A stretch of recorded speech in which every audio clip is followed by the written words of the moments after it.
बेटी को मेरे खिलाफ इस्तेमाल किया, घटिया इंसान। ये कभी अपने मेके ना जाऊं।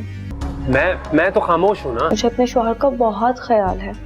ड्रामा सीरियल भरम के आने वाले एपिसोड में आप बहुत ही बेस्ट सीन्स देखने वाले हैं। इसमें सबसे पहला बेस्ट सीन तो सालार और सज्जल का होगा। सालार जो कि सज्जल से माफी मांगने के लिए उसे बार बार कह रहा है कि वो उससे बात करना चाहता है, पर सज्जल उसे अवॉइड कर रही है और उसे ये कह रही है कि इस सब के पीछे भी तुम्हारी कोई चाल होगी, इसलिए मैं अब तुम्हारे किसी भी मकसद में तुम्हें कामयाब नहीं होने दूंगी। पर सालार उसे यही कह रहा होगा कि मेरी एक दफा बात सुनो, और फिर जैसे ही वो बात करते करते वहाँ से सज्जल चली जाएगी तो सामने रमशा भी खड़ी होगी। रमशा जैसे इस बात का शक हो गया है कि सालार सज्जल के लिए बहुत सीरियस है, कहीं वो सज्जल से मोहब्बत ना कर बैठे, इसलिए वो ऑफिस आएगी और उन दोनों को देखने। यहाँ पर उसका ये शक सही साबित होगा। वो सज्जल को कहेगी कि तुम इससे बात क्यों कर रही थी, क्या कह रहा था सालार। वो उसे कहेगी कि जो तुम समझ रही हो ऐसा कुछ भी नहीं है, और जो भी सवाल करना है जाकर तुम मुझसे पूछो, वही मेरे रास्ते में आ रहा था। वो सज्जल को तो यहाँ पर ये कहेगी कि इतनी मासूम तुम हो नहीं जितनी दिख रही हो। मैं जानती हूँ कि यहाँ पर जॉब करने का तुम्हारा क्या मकसद है। कि सज्जल तो चली जाएगी वहाँ से, पर रमशा जो होगी वो सालार को कहेगी कि इससे क्यों बात करते हो तुम, जो तुम्हारे साथ बिल्कुल बात नहीं करना चाहती, इतना पीछे भाग रहे थे तुम उसके। सालार उसे कहेगा कि मैंने तुम्हें बहुत बार कहा है कि मेरे मौला से दूर रहो, मैं किससे बात करता हूँ, किसके पीछे लगता हूँ, ये तुम्हारा मसला नहीं है, और ना ही तुम्हें ये सारे सवालात करने का हक है। जिस पर रमशा उसे कहेगी आखिर उसमें क्या है, मुझसे तो तुमने कभी ठीक तरह से बात नहीं की। उसके बाद अगले सीन में आप देखेंगे कि रमशा को बहुत ही गुस्सा होगा कि कहीं सज्जल को भी ना सालार से मोहब्बत हो जाए, इसलिए पहले ही तैमूर पाशा के दिमाग में ये बात वो डाल दे, खुद उनसे मोहब्बत करती है और सालार की शादी उसी से होनी चाहिए। और इसी बात को लेकर घर में बहुत बड़ा तमाशा भी होगा। अर्जुमन तो ये बिल्कुल भी नहीं चाहेगी कि सालार की शादी रमशा से हो।